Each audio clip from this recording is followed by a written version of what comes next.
that should be everything. There we go. There we go. I think I got everything loaded up. Got our map loaded up. We got one note. I think that's all I need right now.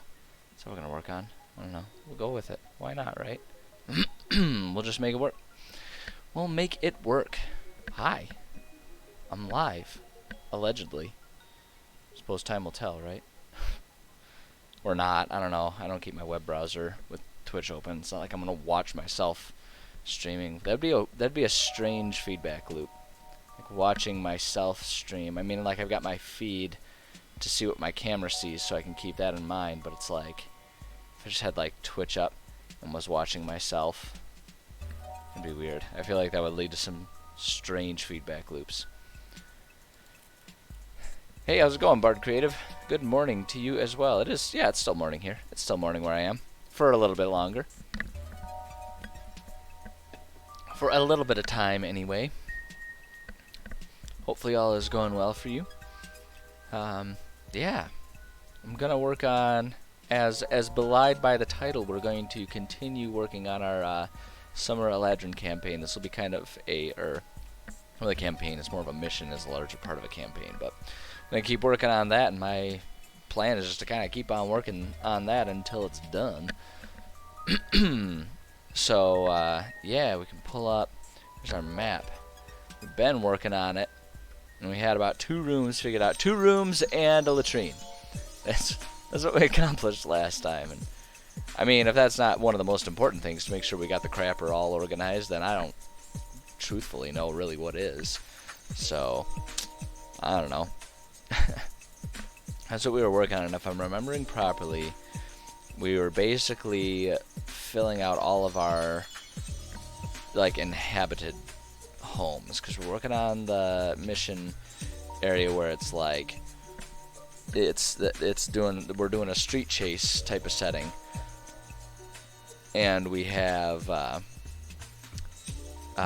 fugitive running around and hiding inside of buildings in sort of a shantytown type of location here. And we're kind of, I gotta lower my volume here, I can barely hear myself. And we can,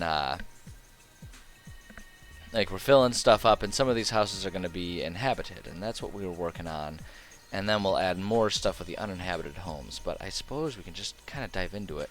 I mean, it's pretty simple filling these out too, because I don't need to, like, we're using what would normally be our combatant rooms, like the rooms that would have monsters and stuff for the players to have to fight their way through. But rather than doing that, because this is a populated city street, there's not really going to be monsters anywhere. There's just people. And sort of as an, you know, the nature of making them combatants is to just make it so that the people will be a little peeved if players go in and smash down the door of these inhabited homes while searching. So, you know, there's that, and I'm hoping that for the most part players will be sane enough to not just go that level of gangbusters about it and start, you know, stomping down doors and everything to try and figure out where the fugitive is. But you never really know with players. They can get very aggressive and violent sometimes. So anyways, if we're gonna work on room 3, so we got rooms 1 and 2 figured out. And we also have a crazy dude that's going to be hanging out around in here. I'm trying to figure out how exactly I'm going to put his information into the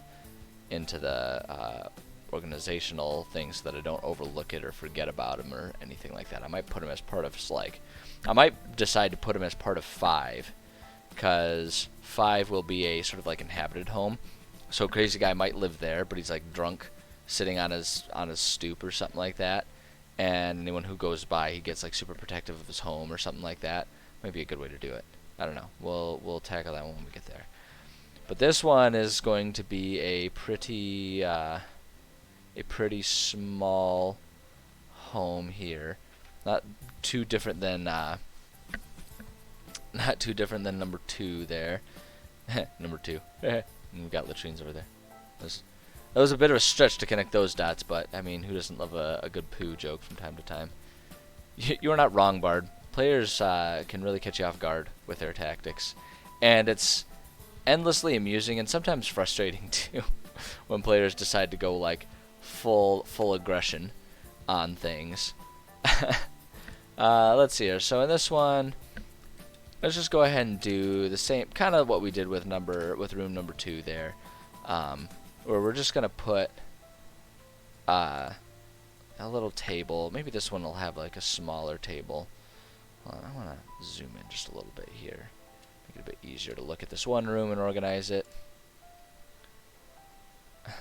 These tables are so dramatically not different from each other.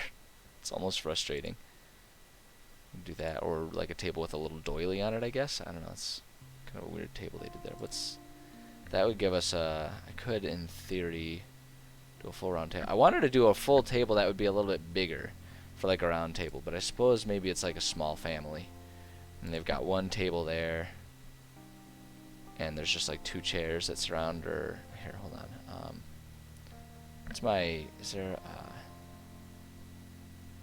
I just want to use my grab tool is what I'm looking for. I think this will be the grab tool there. We can put the table like right there. Is there a snap to grid?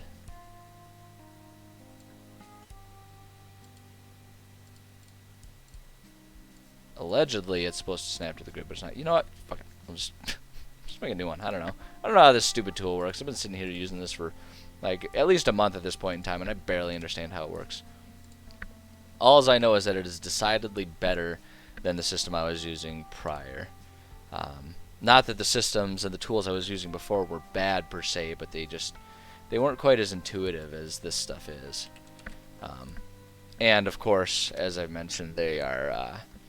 It is so much better using this system to try and organize and upload things to online virtual tabletops and stuff. It just works so much smoother, and that's something that I certainly appreciate. So we've got a window there, and our door is there. So if we do the table, maybe we'll do this. Where's our beds here? Let's do our bed. Maybe this one just has like, Jesus, for a second that it's got the pillow in the corner there. For a second there, but it's like a red pillow. I thought it was like a blood splatter on a bed. It's like, what on earth? I'm thinking maybe we can give this home like a 2-person bed or something like that. Like maybe it's just 2 people that live there, and they've just got their bed right there. You know, it's like a husband and wife or something like that, and they just live there, and so they've got a small bed that they share or something like that. I don't know. It's pretty irrelevant, all things considered, but like I say, I love adding the details. I love thinking about the details of who lives where, right? And it's gonna actually be a little bit of work for me to not give all of them backstories, because I like doing that kind of stuff. Let's give them a stove. They have a stove. For just the 2 of them. Oh yeah, look at that. They've got gargoyles and stuff. That's the same as a stove. Their search engine is weird. Roman, Russian stove. They've got all kinds of different stoves that you can try and pick from. How big is that stove? That's a much bigger stove than this family would have. I guess we're gonna keep using our little kettle stove here. And maybe they've got a kettle stove that's just in that corner right there, or even better, put the stove right there. They've got a little stove right there.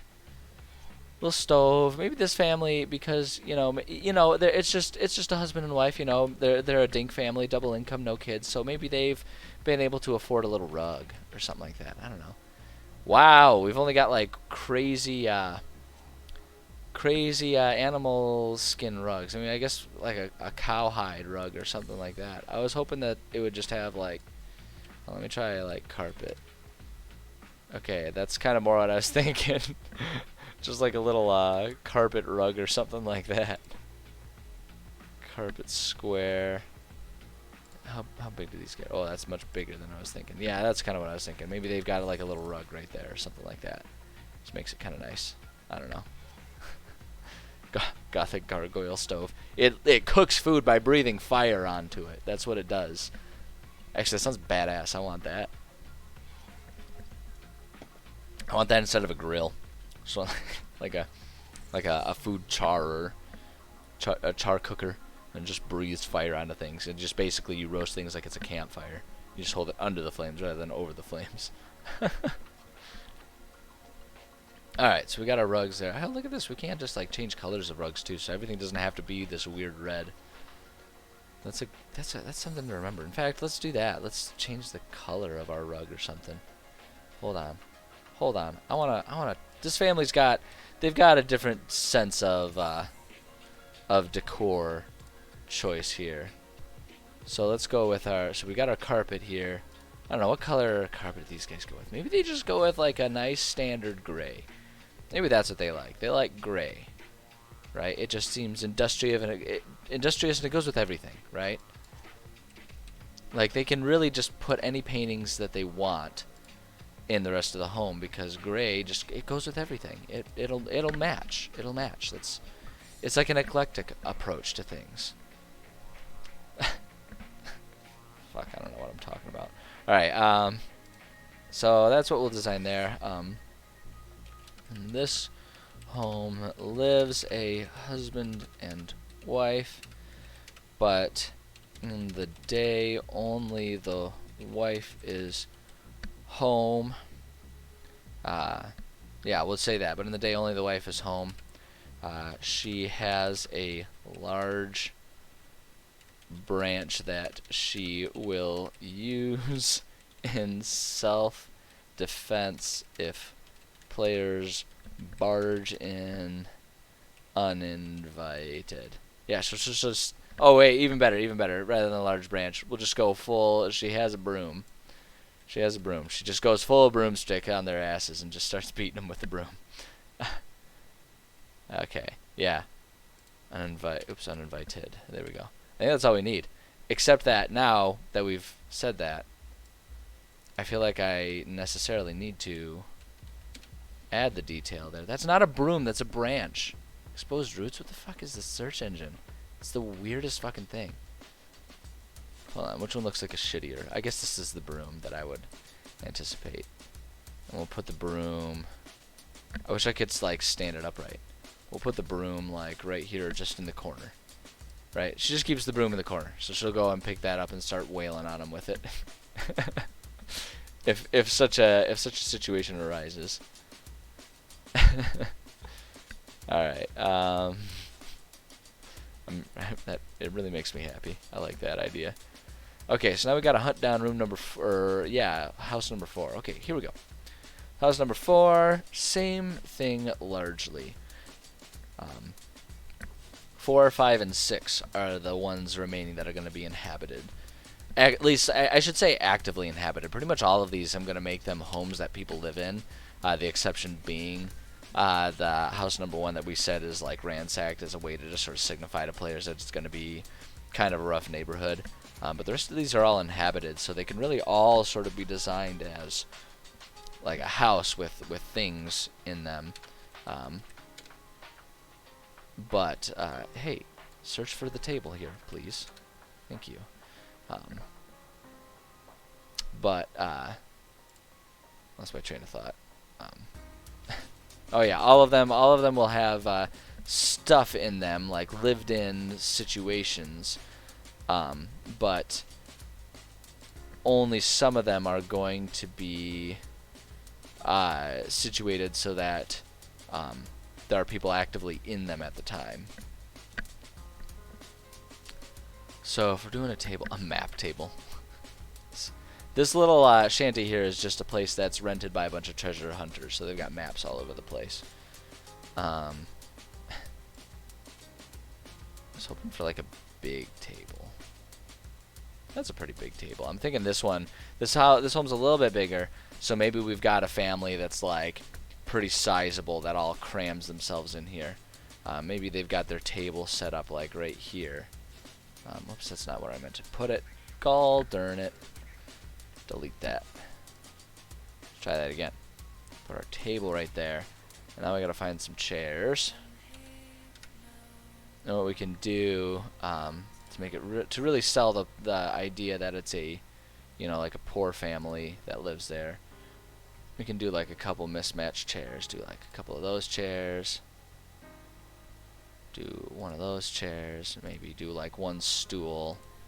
And then if there are round stools, yeah, there's like a round stool there. And what's that? Like another stool. Yeah, there we go. They've got like mismatched chairs.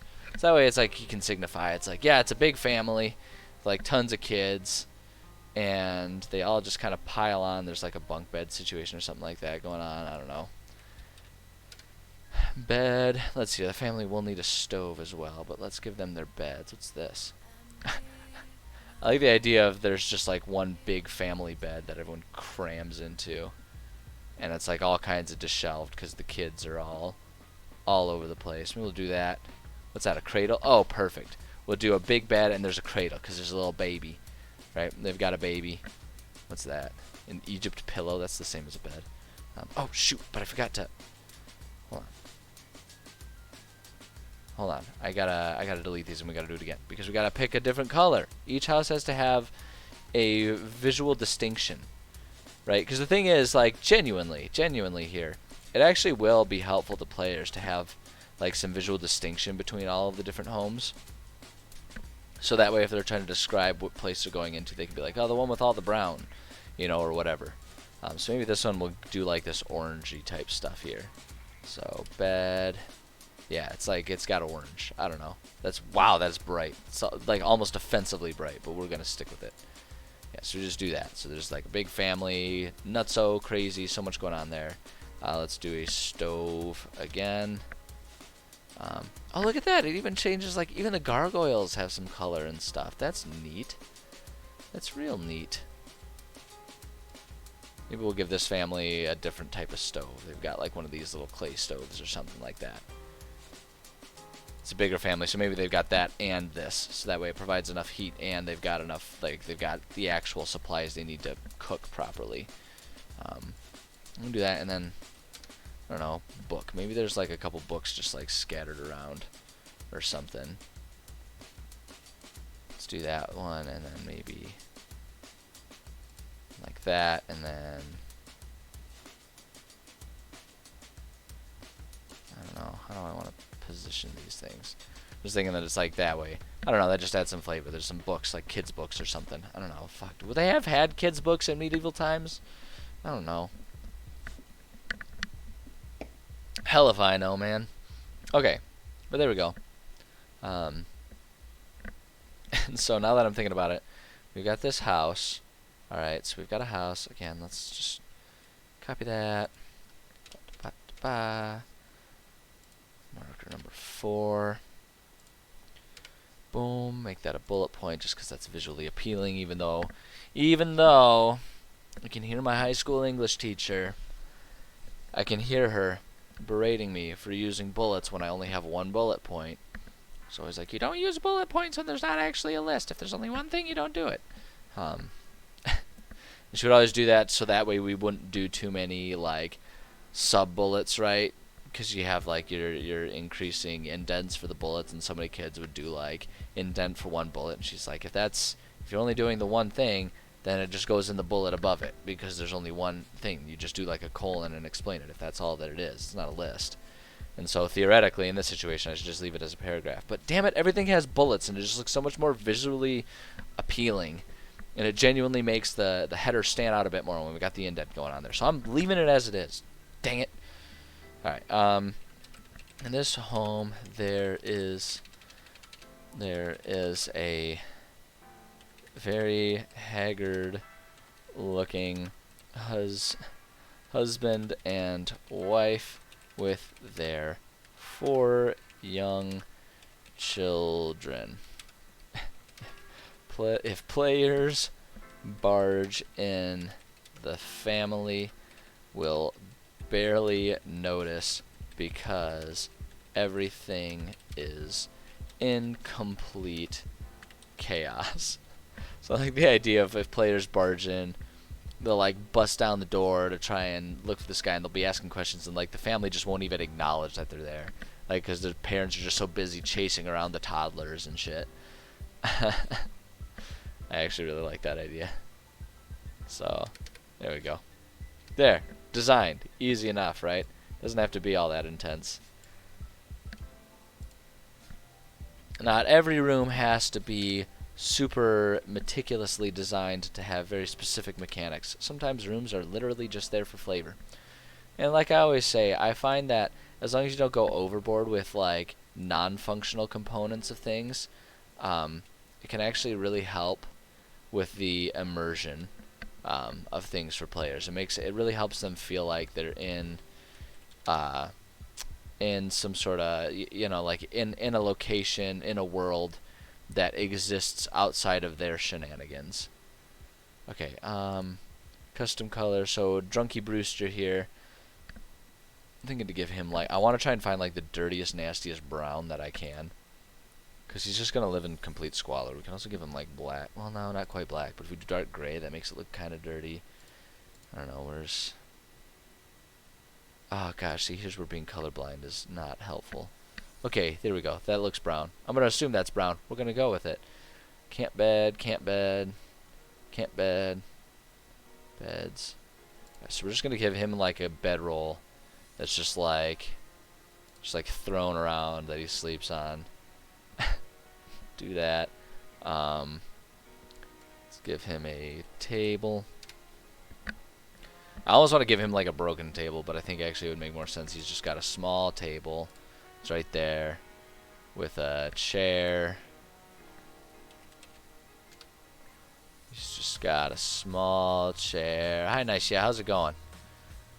Let's see here. What's a good chair? Yeah, we'll just give him a stool. Give Junk Dude a stool that's like not really lined up with the table. This is a depressing home. I almost don't want to finish this one. Let's do a bottle.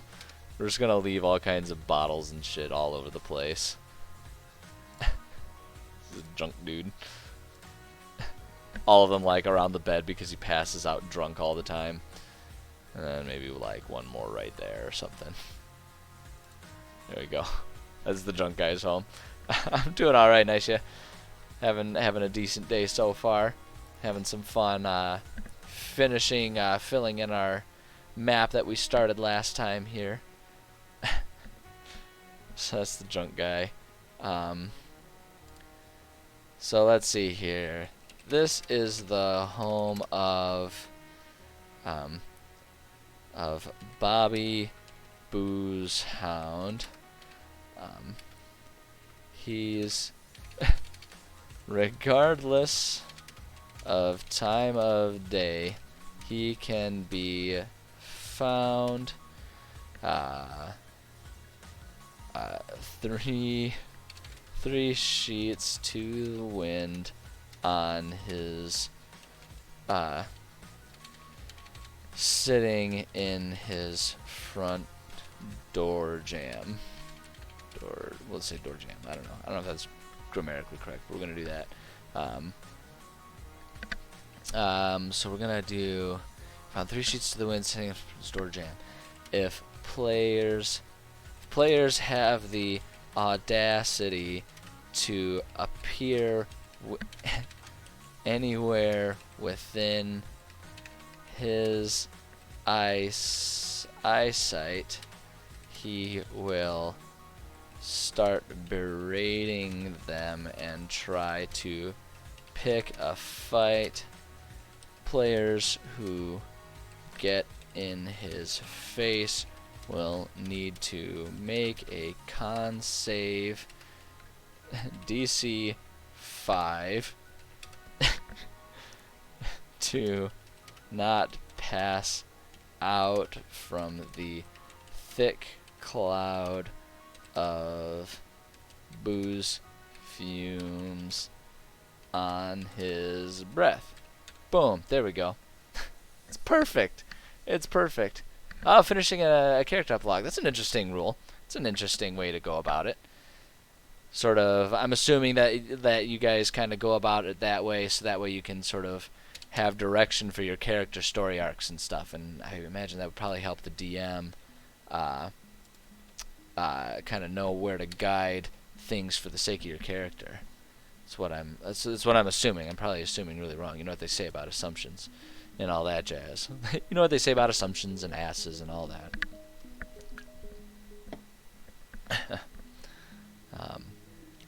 All right. So, but yeah, there's room number 5. Then which one was? Where's number 6? We need to find number 6. Number 6 up here, a very small one. I mean, this one's just like a single dude. Let's see here. I want to put a bed. Single dude. He's just kind of sad and depressed. Lives his life alone. Not describing my own life at all. Oh, that's a little offensively green. Even for my colorblind ass. I don't know. We'll give it more of like a forest green. We'll give him green. Just need to find like a single bed. It's kind of big. Kind of big for a single bed there. All of these are kind of big for a single bed, though, aren't they? I don't know. I don't know, man.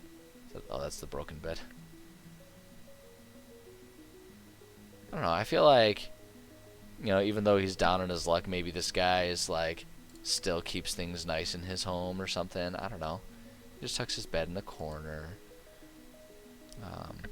Oh wait, hold on. I don't want to put that there though, because that's where his front door is. The other one's the window. I'm gonna delete that. Delete this. We'll put his bed over there. Maybe this guy's got a decent rug. But we gotta search for carpet. We can't search for rug. Yeah, maybe he's got like a sizable one. Let's make it a different color though. That'd be kind of weird if it was like completely matching in all of them. Maybe he's got like a nice big blue rug or something like that. And we'll put that. So let's put that there. And I actually don't like where the bed is placed right now. I'm gonna delete that. Come back over. Oops. Yep. Over here. Our bed.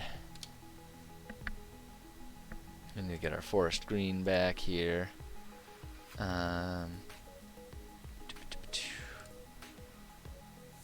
Maybe he just keeps his bed like this or something by the window. Yeah, maybe he keeps his bed like that by the window. Yep. And then we're gonna find a table. Find this guy a table. This dude. And a square table. That's a really tiny square table though. I want like a decently sized square table for this poor bud. Just thinking, oh yeah, that's not bad. And then you put a table. Maybe there's like a table right there. It's almost more like a desk. But he's got his table right there. And we'll give him a chair. Find a chair. He's got a decent chair. Just a nice little decent chair. He just kind of keeps with the table. What if I can...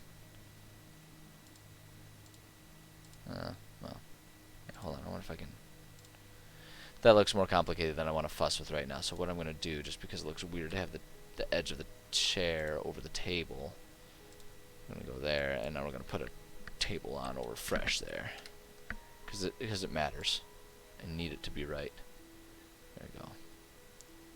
Yeah, do it like that. I don't know. There we go. So he's got a table that he sits there. Then this guy will have a stove. Have a decent little stove. That's a huge stove. Look at that. What's that one look like? Yeah, maybe he's got a decent stove. I don't know. No, I don't know. I feel like this guy is more so he's just got a small little stove right there.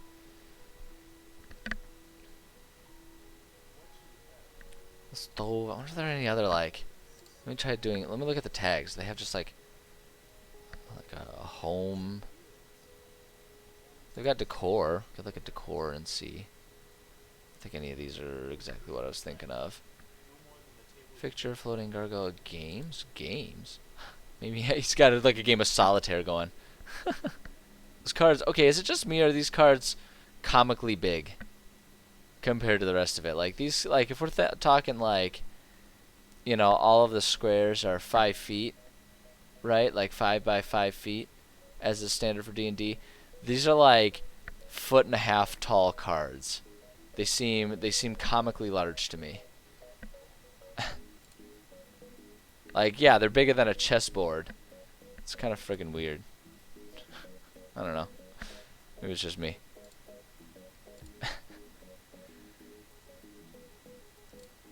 I don't know. I guess I kind of like his house exactly where it is right there. So he's just some dude. We'll just say mark number 6. a single guy lives here alone, hard on his luck, but trying his best.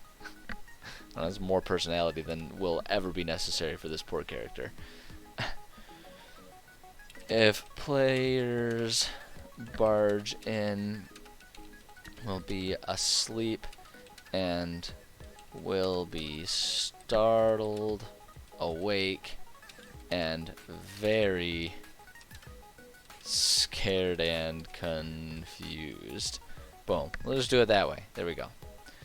There we go. The thing that I like about this is sort of just incidentally, pretty much all of the rooms that all of the single room homes ended up being the ones that just had people there. So it's kind of convenient for the sake of just like, for the sake of avoiding my players being needlessly aggressive, which is a very common thing. I like that players can barge in and theoretically see that there's no one else there because it's just a single room, and I think that's probably a good thing because it'll stop them from getting too aggressive with the with the innocent NPCs, which isn't necessarily a terrible thing for them to rough it up from a role-playing standpoint, but from a trying to make sure they don't get themselves in so much trouble that we can't continue the mission standpoint, I think it's very, very helpful to find ways to curtail their aggression just a bit.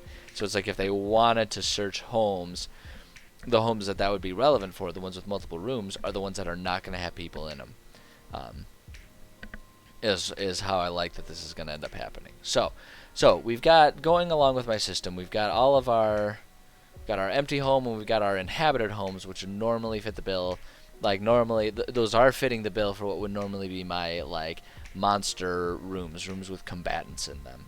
Because I always do 5 rooms with combatants. I basically do an easy, medium, difficult, and deadly, difficulty fights in there, because that gives some variation. It gives a little bit of suspense to a dungeon without it being too much for players to handle. But then the 5th one is always also there's a boss battle for whatever it is. In this situation, there is going to be a boss battle, but the way I'm going to do that is I think I'm going to put that. I don't know. We'll repurpose one of these because I just wanted to have all of those things, because the boss battle is going to be fighting the fugitive and trying to find a way to render him immobile, incapacitated, whatever. Hopefully not dead, but we'll see how the players feel about that. But yeah. So let's see here. So number 7 with the puzzle. So I always do, just to explain kind of what my system is here, I always have one room that's got some sort of puzzle, which is, I always try to make the puzzle a decent balance between, something that my players will, as themselves, like in real life, have to think about, but not be something that will be too difficult for them to figure out. So that way it's like they can still have the satisfaction of solving the puzzle, but it not like their progression not necessarily being dependent on their ability to interpret what I presented to them. Because I notice a lot of times when players can't solve a riddle, it's because I'm not presenting it very clearly. So if I can find ways to, that's not an important email right now. If I can find ways to make sure that there's something for them to do, so they can still kind of feel the pride of figuring it out, but then have it be almost more about their rolling to see if their characters figure it out, so that way they can just kind of have fun with the meta understanding of like, oh geez, my character's a dumbass and didn't figure it out. So that's kind of what I always do with the puzzle, and I'm wondering if that's going to be a good one for where the guy is hidden, because it will be like the puzzle will be trying to figure out where he's hidden in there.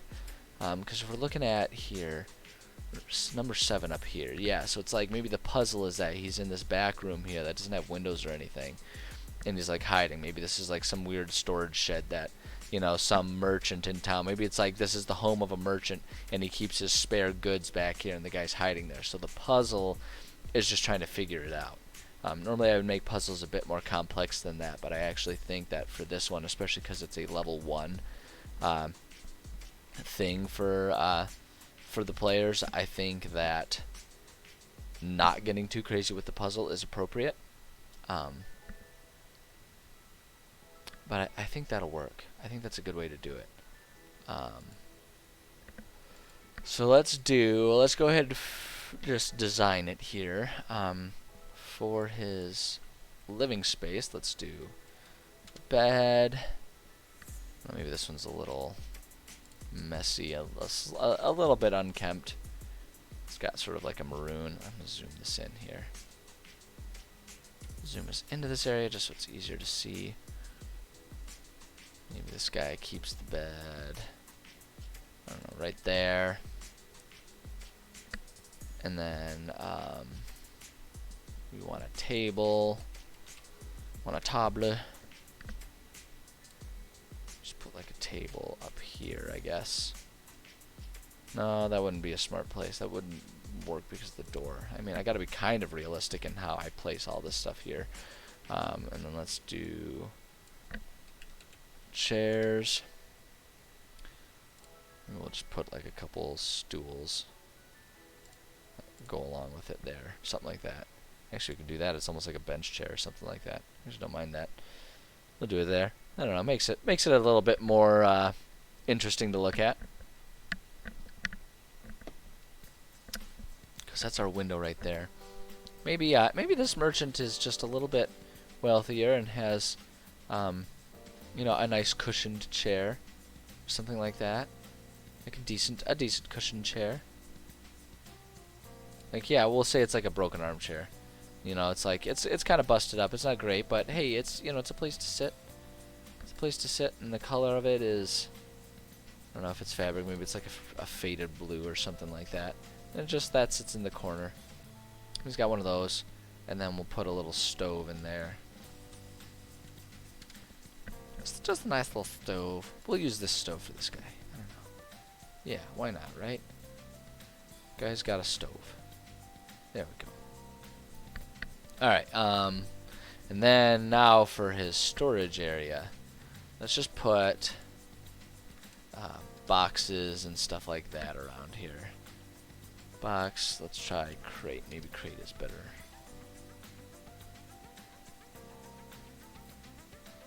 Why would it show me waterfalls when I'm looking for crates? I don't understand. I don't understand the search mechanisms that they've employed in this program here. They don't really make a whole lot of sense to me. But yeah, we're just gonna put like some random crates and stuff around. Actually, wait, that was dumb. Let's delete that. Just kind of want to stack it around, just make it visually appealing. It's not going to be like necessarily a functional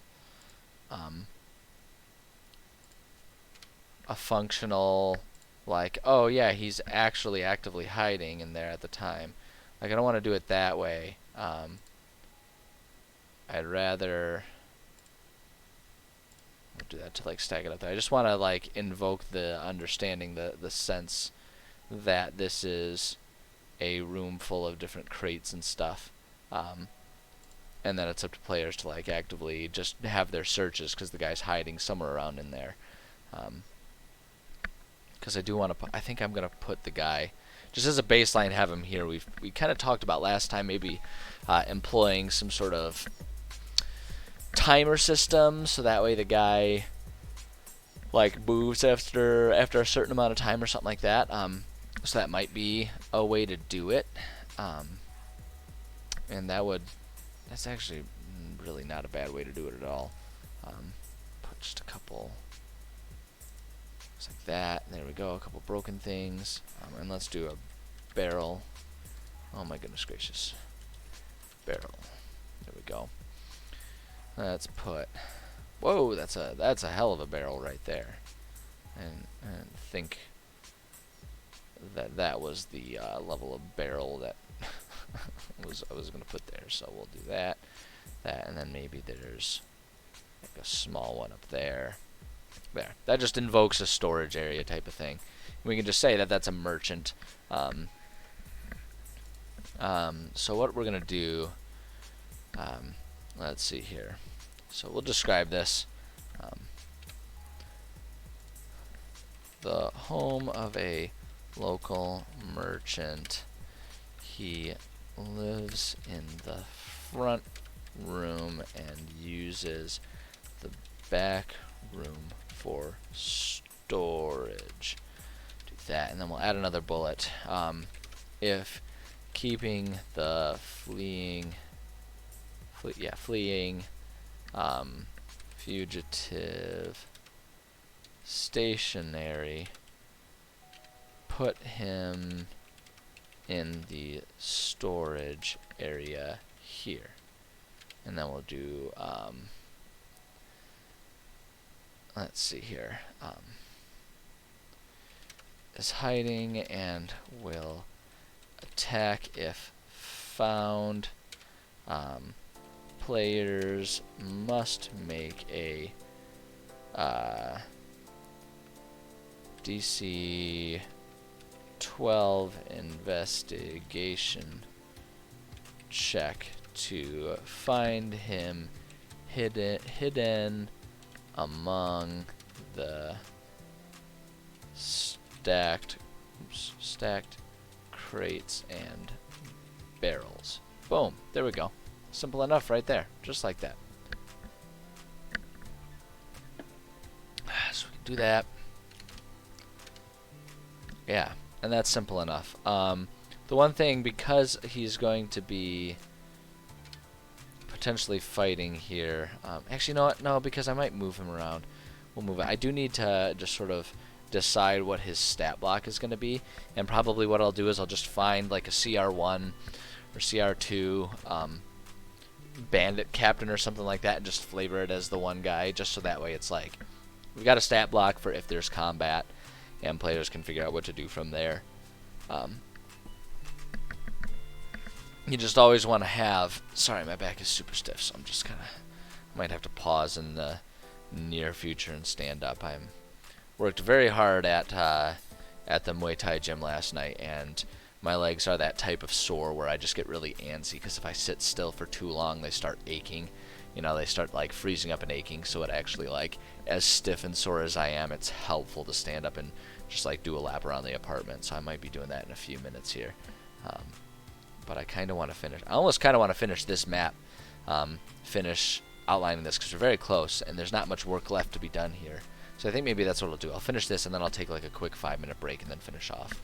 I also don't want to take too long of a break, because I do have to end a little early and in a fairly timely manner today, because I do have a meeting at my time, 1 o'clock, which, looking at the clock now, oh, it's exactly 12 p.m. So I have exactly 1 hour before I have to get to the meeting, which means I have to log off of here at least 5 minutes prior to that to give myself time. And yada, yada, yada. Point is, I don't want to take too long, but I think I'm going to physically need a break if I'm going to survive here. So, yeah, we'll do that. And you know what? Just because I'm thinking about it, what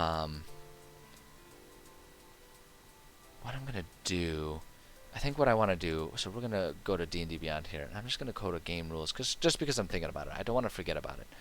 I know, let me see here. A lot of stuff here. So first I want to check, so we'll do like a CR, we'll do like a challenge rating of 1/4 for just the average citizens. Maybe we'll do a challenge rating of 1/8 for the drunk guy, and then a challenge rating of 1 for our enemy there. That'll fit our consistency system that I'm always doing. So yeah, we want to put that in here. So for Gregor, let's do. So we want to find a CR1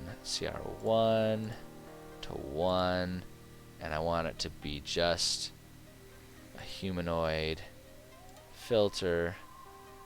And let's just find, yeah, it can really be just about anyone. any one of these can do it, just like an expert. Oh, well, I don't. Do I not have Dragons of Icespire Peak? I thought I had all of the stuff. I don't know. Fuck it. There's a million of them that we can use. It's not a Warlock, though. I almost just kind of want to go with, like, the Dragon Claw here. What does he have? He's got a Scimitar. Yeah, so the guy's just got a Scimitar there. And all of this stuff is largely irrelevant. I'm just looking for, like, a basic Bandit or something like that. So many weird things here. But yeah, doing something like this. That's not a bad one. Sneak attack. Yeah, give him like a sneak attack so if they don't find him, maybe he gets the jump on him or something like that. Fey Ancestry. Actually, that'd be kind of an interesting thing, given his history and the fact that this character, this boss battle, is meant to be a guy who's been impacted and brainwashed by an Eladrin from the Feywild. I think this actually would be kind of an interesting thing where he's just got like dancing lights and just like a few magical capabilities. I actually really like this. So we're just gonna reflavor. We're just gonna copy the link here, and what we'll do is then paste the link right next to, or right at the end here for the stat block, so that way I know that that's where our stat block is, just so I can pull that out and be ready with it. Yeah. I like that. I like that a lot. Now for the residents, again, those are going to be 1/4. So let's go ahead and change our challenge range down to 1/4. I don't want anything fancy here. I just want just like a citizen or something like that. Nope, no spell casting. No, nothing like that. I'm just looking for a stat block. Or it's Alliance Guard, that might work. Yeah, but they've all got halberds. This isn't working. Yuck. Yuck. I don't know.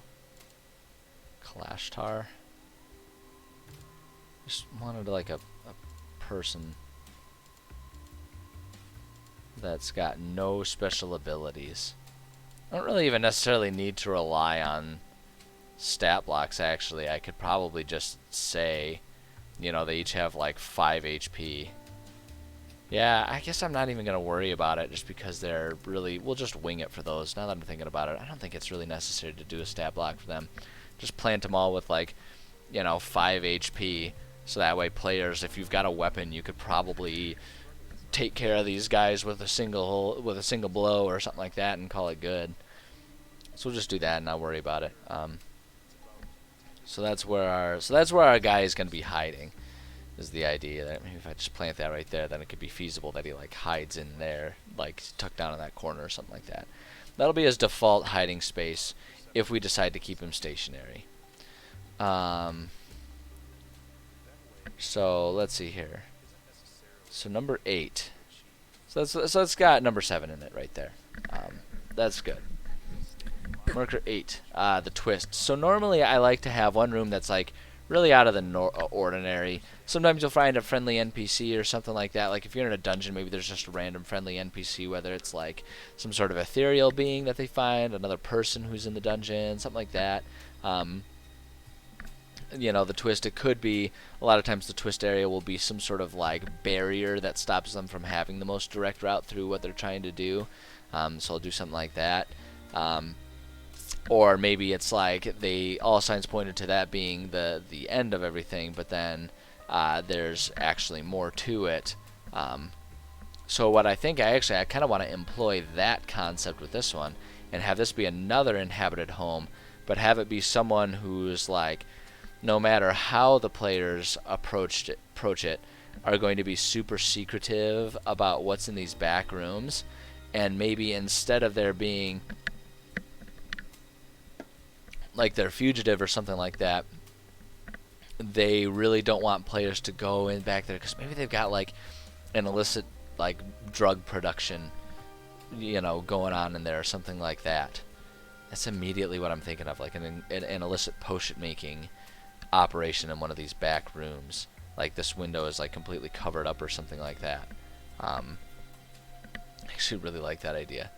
I really like that idea. So what I'm gonna do, I'm gonna do crate. Go down to our crates here. Oops, where's our big ones? There we go. We'll like make it in this back room here. So they've got like crates piled up right there in front of that window, right? And now we're gonna put a couple tables. Let's do table. Almost kind of want to do like a corner table. Kind of like that idea.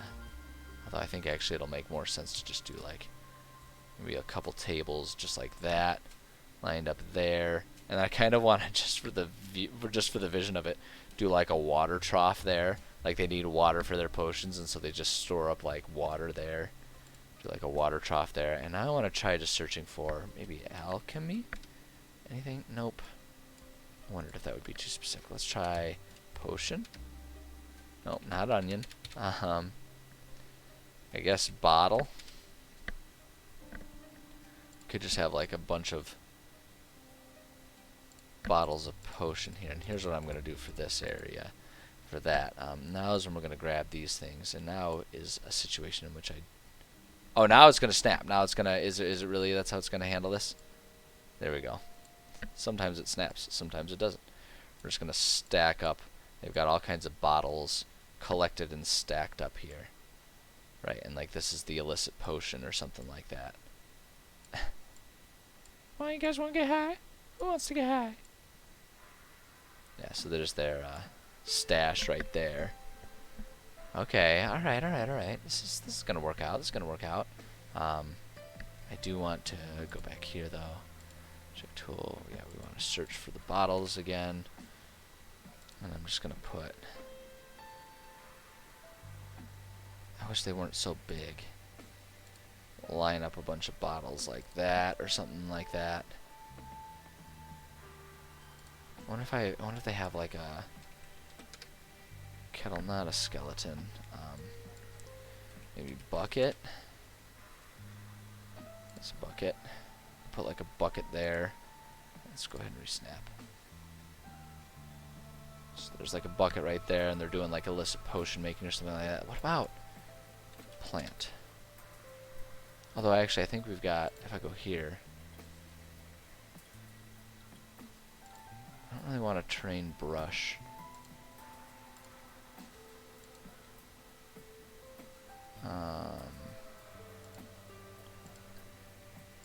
Well, oh wait, let's try a tree maybe. Yeah, we can do it that way. It's got like, I don't know, like, cause I'm trying to think about like there'd be plants, right? Maybe there'd be some potted plants or something, and that's where they get a lot of their, you know, that's like where some of their ingredients are or something like that. And we'll just do it like right, just like that, right? Like, so there's like a plant there that they get some stuff from, and maybe they keep a plant like... Wish I could shrink the size. Oh, here we go. Yeah, we can. Oops, that's a little too small. Oh, that's too big. Yeah, and maybe there's just like another one. Let's unsnap that. Put that right there. Boom, there we go. There we go. So that's their contraband room. And then, like, I don't know, what would this other room be for? Maybe this room has just got like a bunch of junk and trash in it or something like that. Let's go ahead and do... Let's just search for broken. Find anything that's broken. Right? And so they just like have a whole bunch of trash and stuff like lying all over the place. Do want to snap it. That all snapped to the grid. Broken totem. Wow, that's oddly specific. Yeah, so there's like... Oops, hold on. We want to get our scale back up to 1. For everything here. And I'm sure you're wondering, why wouldn't you just like type in 1? And it's because I didn't think about it until I was already halfway done. And it doesn't make any sense to worry about it. So just do that type of stuff here. Broken table, kind of shoved in the corner, like that. Broken bed. Yeah, there's like a broken bed scattered around or something like that. Yeah, they've just got a bunch of trash lying around in that room. Who knows what their motivations are, why they don't care how horribly messy the place is.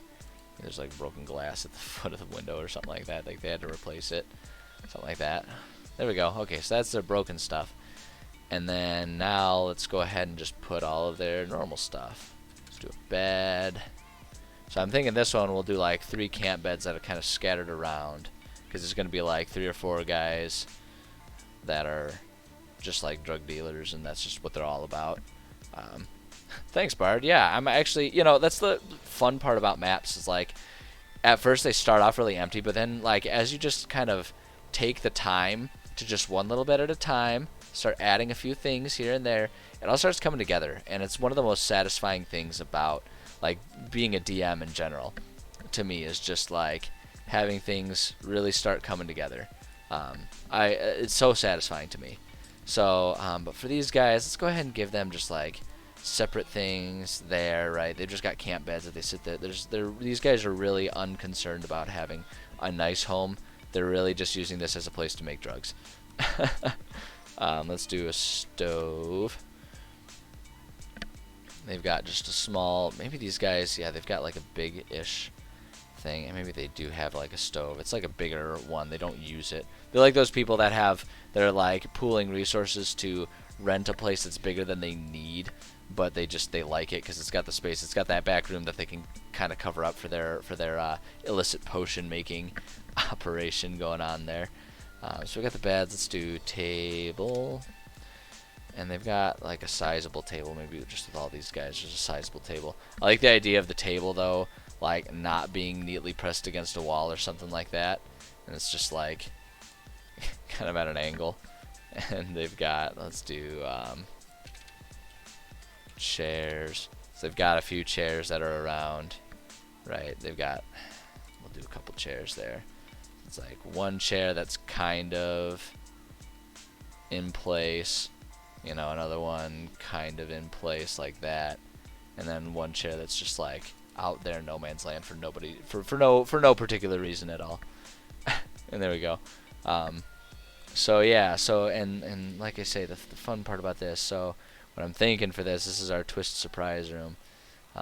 So this, whoopsie, I want you bulleted. This home is one that is owned. That's such a wordy way to say it. This home is owned by 3 teenage punks who have started their own illicit potion making operation. The potions are allegedly, allegedly? I don't actually know how to spell that word. Hi, kitty. You gonna come snuggle on the lap? My sweet little baby kitty has decided that she wants to get up in my business, as is our habit. It's what we do around here. We get up in each other's business. I know we don't have privacy. It's okay, I don't need privacy for this. You can chill out and be my editor. You little fuzzy hairball. Let's see here. Potions are supposed to be, I don't know, what kind of illicit potions would like, let's just call them like, it's supposed to be strength potions. Like they're trying to make like steroids or some shit for people who want them. Strength potions, but the efficacy is very unpredictable, and often they turn into mild poisons. But you get what you pay for, after all. If players enter this home, the 3 guys will be extremely Wow, I butchered that word. Extremely evasive and suspicious, doing everything they can to keep players out of the back room. I know, Kitty. Hi, honey. Cat does this thing where she'll like bump her head against my chest, and that's like her way of hugging me. You're very sweet. I know, honey. You're a very sweet girl. You're also very hairy. It's getting warmer and you shed like nobody's business. You have to vacuum like every other day to keep up with it, even just for a small little fuzzball like you. Let's see here. Oh, she's a very good kitty, Bard. She's the best kitty. Her and her one whole eye. Let's see here. So, keep players out of the back room. They're bad at deception, though. So, any check the players make with these guys is only a DC 10. So just keep it simple. Anytime they want to try and figure anything out, it's just a DC 10 to try and figure out what's going on. Let's see here, just a contingency. If players do find the back room operation, 2 of the kids will bolt while 1 collapses on the floor crying and begging not to be turned into the authorities. And then they can just decide what they want to do with them. The kids aren't wanted, and if they trade them in, like, there won't be any reward for it. So it's up to the players if they want to bother doing anything with it, especially with the 2 guys that bolt. But I just think that'd be funny flavor to add.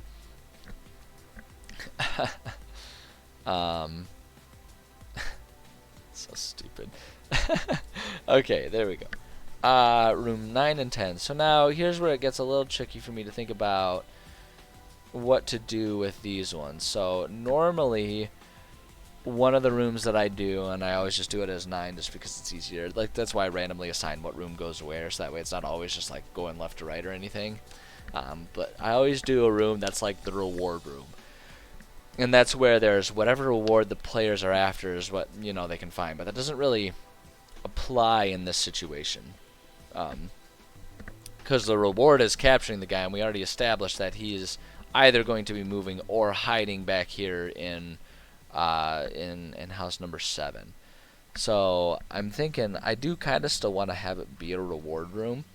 But I'm thinking in this situation, it might be kind of an interesting option to have it be the home is right now uninhabited, and if they search the home and they go in there, they'll find a chest that actually has a fair bit of gold, suggesting that it's a poor family has been saving up and might finally be able to like move out. So it can be up to the players how sticky they want their fingers to be, and whether they're willing to live with that guilt. So what I think I'm gonna do, let's find just, oops, that's a stool. Well, let's see, I know I'll need some chairs. Let's just go ahead and do, let's do like 4 chairs. 2, 3, 4, and then we'll do like a table. There we go. Table right there. I know I want a stove. Let's put one of these stoves here. These stoves just right there for the entrance of the room or the home, and then we'll do beds. Let's see. I want to change the color again. What color haven't I done yet? I don't know what color I haven't done yet. I've done like all the colors. Do black. It's a gothic family. They're like super into, you know, all that goth shit. Fuck, I don't know. We'll do 1 bed right. That's like that. Maybe we'll do 1 camp bed that's like one of the kids' beds, and then we'll maybe give these guys a crib, right? And there's like a crib that goes like maybe right there, or right there. Yeah, that's a good one. There we go. So that's a crib. So that's the family there. But now I also want to do a chest. Um, here we go. There's a chest sitting in the corner of the room. And it's up to players to decide, okay, how do we handle this? It's a chest full of free money or something like that. And that can be their, like, reward. If they want to be pilfering little dickheads, they can do that. And just to make it even harder for them, we'll just go ahead and say this home. I wish it wouldn't get rid of the bullet points when I did that. This home is empty when empty if players enter it. It appears to be the home of a small family. If players search and go into the back room, they'll find a chest with a substantial sum of gold. I'm trying to think about what would be. I almost want to just have it be like 100 or 150 gold or something like that, like enough that a poor family would have been saving up for a long time on like two incomes, like two adults working multiple jobs to like save up as much as they can. It's been saving up for a while, but also little enough that it like would be pretty paltry and maybe not worth the moral ambiguity that it would invoke about your character.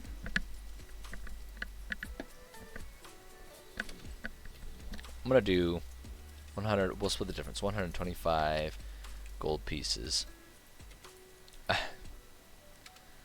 It's up to the players if they take the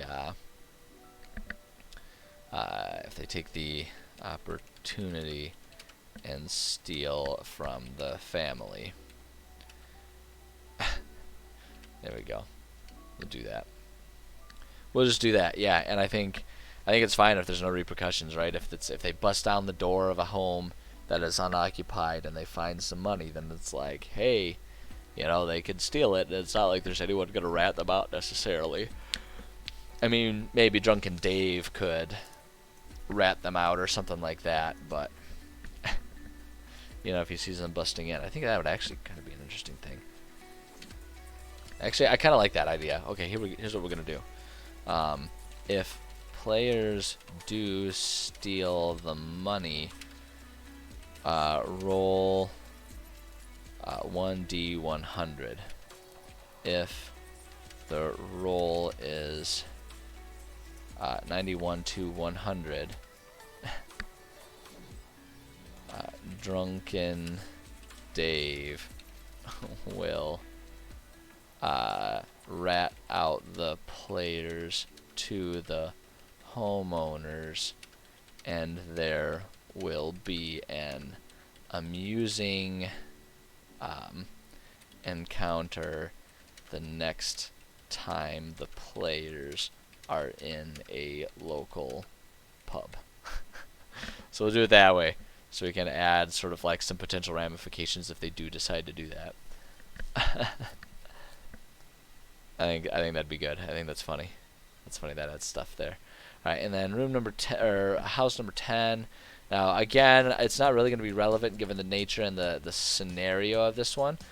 But I always add one room that's like a safe room that's like clearly fortifiable for players. So if they're in a dungeon and they need to take a long rest, like that's the one place that they can go to avoid wandering monster encounters. Again, probably not going to be relevant in this situation. So I think what I'm going to do is I'm just going to make it a generic empty home. It's just an empty home that it's up to them what they do if they barge into someone's home. Let's do a table. It's just like like a couple. Right, they've just got a little table there. Let's do some chairs. Chair. Do one chair right there. One chair right there. Let's find a stove. Got the stove. Maybe goes like right there in the corner. And then, I don't know, this one seems a little empty. We're gonna give these guys a carpet, a rug, but a carpet. Gotta change our color. Haven't done white yet. We could just like have them have like a white rug. How big is that one? That's a bit bigger. I feel like that's a bit nicer. Well, that's too big. How big is this one? There we go. I like that. They've got like a little, just like a little rug that's like right there. And it just kind of lays there just to fill the room out a little bit. And then we'll give them a bed. Not like a bed. Alright, and then we'll just give them almost kind of like the one that's like slightly disheveled, honestly. Yeah, so they've got a bed. And they keep the bed right by the window so that they can get like the nice morning sunlight coming through to wake them up that way. So, and then we'll just go ahead and describe this one as an empty, or rather, let's see here, a home that appears to be owned by a couple, but nobody is home. There is little of value in here. Boom. We'll just do it that way. Just do it that way, and that kind of fills it out. So there we go. That gives us that actually, yeah, and that's looking like a nice little map there. Now the only other thing that I want to do is I kind of want to just like fill some stuff in here, right? Just to make it kind of nice. So we got like flower beds and stuff. So maybe, you know, so maybe one or two of these homes, you know, maybe these guys keep a nice flower bed by the front door. You know, here's another flower bed. This is a smaller one. Maybe, I don't know, I'm trying to think about... Oh, wait, hold on. That wouldn't make any sense, though, for that one to be there, because it's our abandoned home. Let's get rid of that. Fuck that. Fuck that flower bed. No one wants that flower bed. Let's just go flower. Boom. So maybe this dude keeps a flower bed. Hold on, this is the one that I was using before. He keeps a flower bed outside his front door. And then maybe this family also likes to keep a little flower bed. Maybe just right in the corner there. That's nice. And then we can put like, so we got some bushes. Those are tiny bushes though. But I actually, you know what I kind of like? Let me do the scatter tool here. And we'll just put some flowers. Oh no, that looks really terrible with the flowers though, doesn't it? That looks horrible. I don't like that. Let's get rid of those. Just like that line. That looks ugly. I don't like that. Let's do like a terrain brush and see what we can find in terms of like if there's settlement.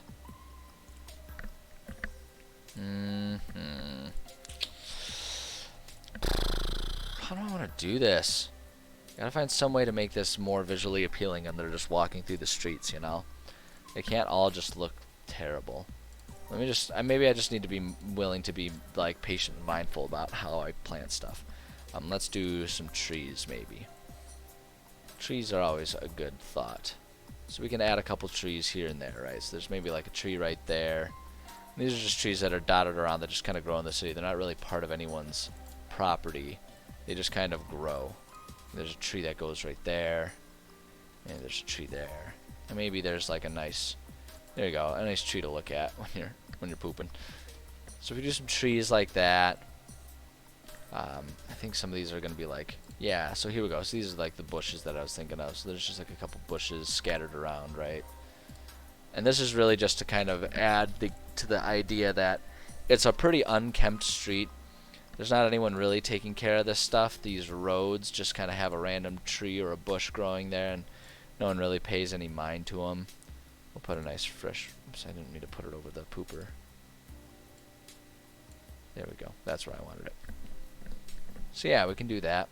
That just adds a little bit of spice to it. I wonder if we can... Let me just see here. Just look at the tags and see if they just have like any like outdoor trees, trap vines, water, storage table, obstacle, pillar, pillow, plant. Let's look at plants and see if there are any other plants that I missed. Ooh, ferns. Ferns would be nice. Just like a couple ferns here and there. Right. There we go. There. That actually doesn't look too bad. I kind of like that. The only other thing that I kind of want to do, though, is I kind of want to, let's see here. What about our path tool? I kind of want to add some sort of distinction between the ground inside and outside of the homes here, just so that there's a bit more visual distinction, because as it is right now it looks very monotone, and I don't like how visually uninteresting it is right now. So I think what I want to do is, I think if I can go here and then we can impact our color a little bit, and I kind of just want to do it like, find like a lighter tan that I can use to maybe fill in. Yeah. Let's cave. What is it gonna look like if I do? I kind of like that though. That almost looks more like a grassy thing. Hey Spooky, how's it going? I kind of like that. I just want it to look different from where all of the houses are. So that way the houses are a bit more visually distinct, right? And it's a bit more obvious when they're wandering around outdoors versus indoors. See, like that little alleyway right there and stuff like that. Go like that. Do that. Let's do that there. Do that. Boom. Boom. Boom. Yeah, that's looking good. I like the way that looks. It just, you know, that looks just like it's just a generalized earthy tone there. It says cave, but it kind of almost looks more like a grassy area. It's a poor area. It's not like there's going to be defined roads or anything like that. They're just like shanties that are set up there. But if we just do that, that makes this all look like, all of these interior areas just look much more distinct, I think. I think that looks good. I like that. I like that much better. I like that much, much better. Have I ever played Elder Scrolls? Yeah, of course I played Elder Scrolls. Oh, I guess it kind of depends on which Elder Scrolls. There's a few. There's a handful of them. But I mean, I'm certainly very familiar. Yeah, no, I know about the Khajiit, the cat people. I know what you're talking about, Spooky. But yeah, I like that. That looks good. I think it looks real good. I don't know that there's much else that I want to do to this map, honestly. I'm gonna save this. I haven't saved in a little while. Yeah. Yeah, I agree, Bart. I think I think that looks good. I think that looks good. Spooky, you're talking about in D&D. Well, there's two of them now. There's the Tabaxi and then there's the Leonin. They released the Leonin not long ago, which are much more lion-like people. Very like Roman mythology in their appearance. And then there's the Tabaxi, which are more traditional, and they're kind of more like cat-like, you know, more traditional Khajiit. Yeah, I don't know. I'm looking over it. I don't know that there's a whole lot else that I want to add to this. I think I like how that looks. I really think I like how that looks a lot. I'm pretty content with that. I think that would be a fun map for players to explore, especially given the scenario of the map. So I'm just gonna save one more time just to be safe. Save to be safe. Get it? Get it?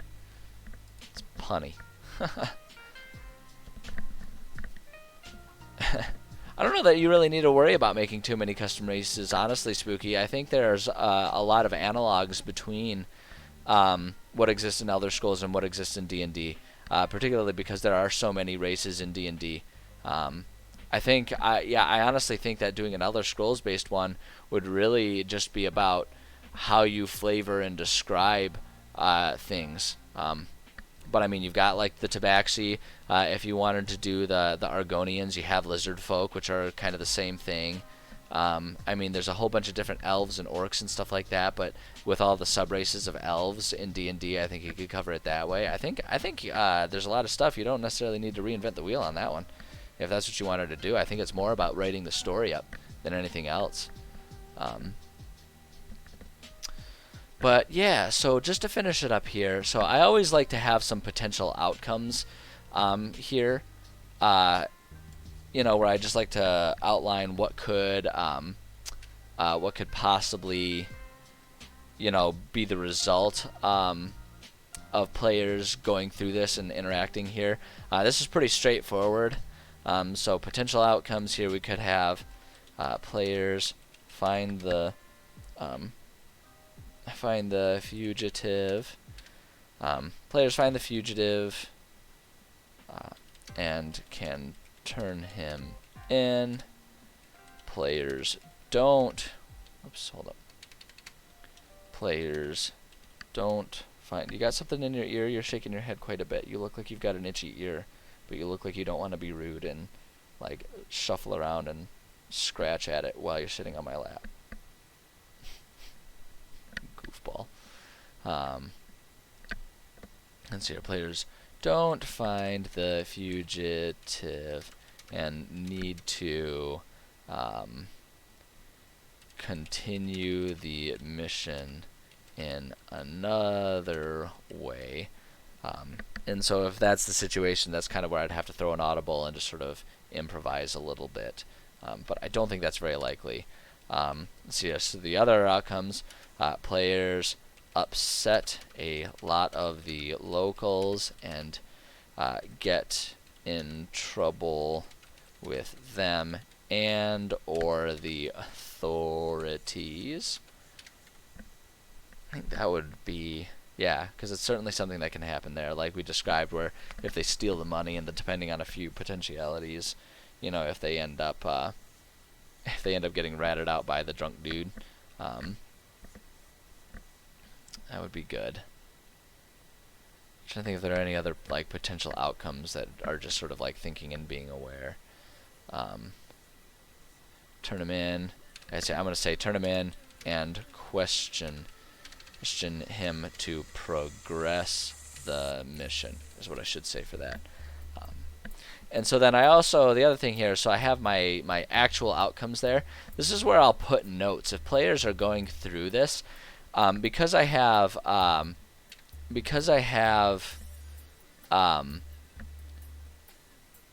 multiple groups that are playing in the same world, I always think it's fun to keep track of who does what in the world. So that way, if one group interacts with an area that another group has already done stuff in, I can sort of have notes about what actually happened. So if one group goes into it, they can interact with the other. The other thing that's nice about it too is so that way, with a long-term campaign, I can keep notes about that too. So if I go back into here, like I basically transpose whatever session notes I take, and I can move them, into there as needed. So that way it's all kind of just tucked in one place. So if they ever go back to an area, for something like this, it's not going to be as relevant. When are they ever going to go back to that specific city block? But if there's like a cave or a temple or something like that and players ever want to go back, I can keep note of what actually happened. So that way it's all like right there when I pull it back up. But yeah, I like that. I really like this. I think this is a good finished product here. So the next step will be uploading this. I mean, really, what it'll be is uploading it into my world when the time comes. But that's not something I'm going to do right now, just because it takes up a lot of server space to upload these things, and I don't want to use up that server space unless we're actually actively using it. And I don't have any players that are nearby this, so we're going to leave it as is. I'm going to save one more time because I'm always paranoid. But yeah, I think that covers it. Spooky, sounds like you've got a strong idea going there for the Skyrim. I feel like I've seen they also have an Elder Scrolls tabletop RPG game. Like I'm pretty sure they've already got one made too. I can't believe they wouldn't. I'm sure they've got one somewhere. There's probably a rule book created somewhere. They've got tabletops for everything. So if you're really dedicated to it and wanted to go for it, yeah. See, there you go. But yeah, I like this.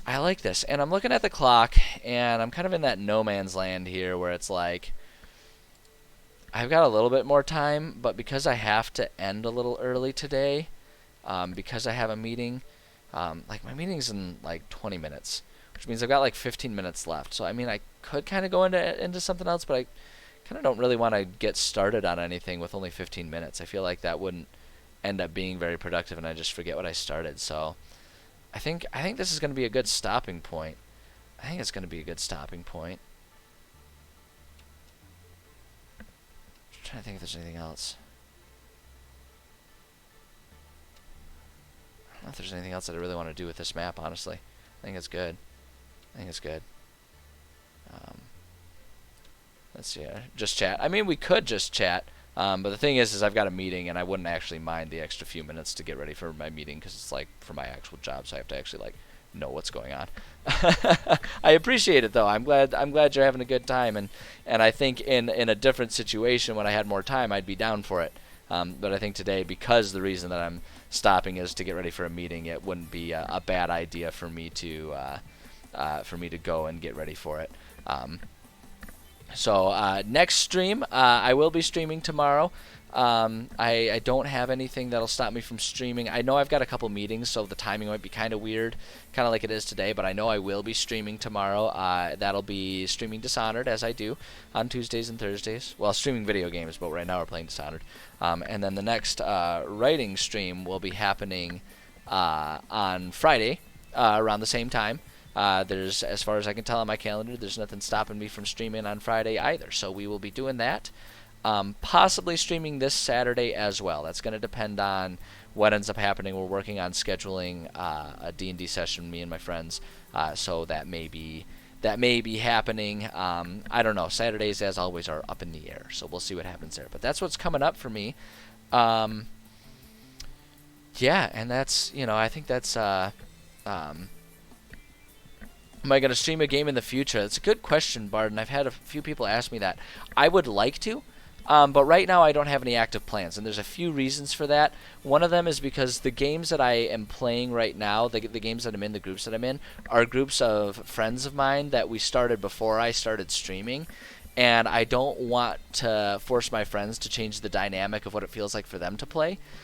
So, I may bring the idea up to them in the future. We might do that, but it's really going to be up to them. It's got to be a group decision. I'm also not opposed to starting a new group to do that, but I don't have anything in the works right now. So, possibly, but right now there's nothing official.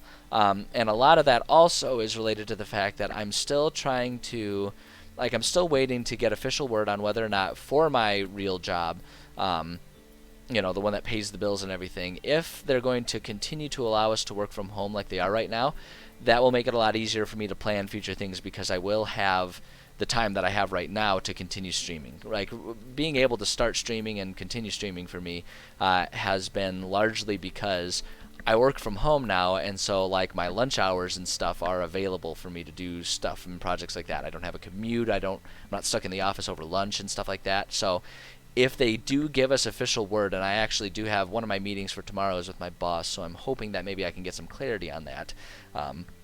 If that happens, then there's a lot of ideas. A lot of people have presented a lot of cool ideas to me for what we could do with streaming, which is flattering that people are interested and they want to see me expand my stream a little bit. Oh, there's my notification for my meeting.